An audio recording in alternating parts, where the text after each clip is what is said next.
I awoke in the familiar backseat of my dad's beat-up Lexus. Sounds of explosions periodically shook the ground. A red glow filled the car through the windows.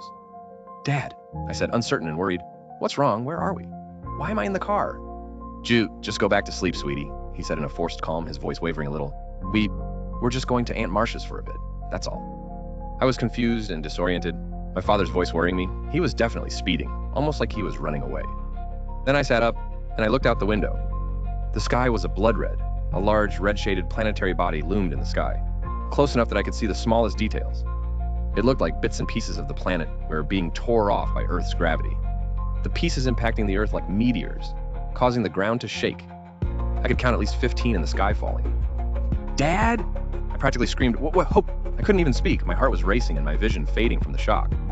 I don't know," he said, stressed, and I guessed he was probably as scared as I was. It had just appeared at 3 a.m. Rocks started bombarding the ground.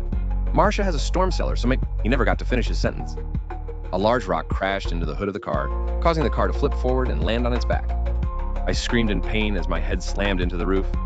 The car slid off the road and rolled down the small drop-off on the side of the desert street, tossing me and my father around, my ragdoll body slamming into the seats and the cup holders. My elbow smacking the glass hard enough to cause it to shatter and causing me to scream again. The car finally came to a rest. Tears streamed down my face. I hurt everywhere. My elbow was in excruciating pain. "Dad?" I bawled out. No answer. "Daddy?" I screamed. Still no answer. "Dad!" I broke down, sobbing. "Say something." I tried to move, but I was in too much pain to do more than lift my head. I squeezed my eyes shut and cried loudly, the sound of rocks exploding against the surface of the earth, shaking the ground like an earthquake. The pain was too much and eventually causing me to slip into the dark. For the second time in 24 hours, I woke up confused and scared. It was dark, cold, and silent. "Dad?" I asked, my voice echoing through the unnaturally quiet night. As I feared, only the echo of my own voice responded to my call.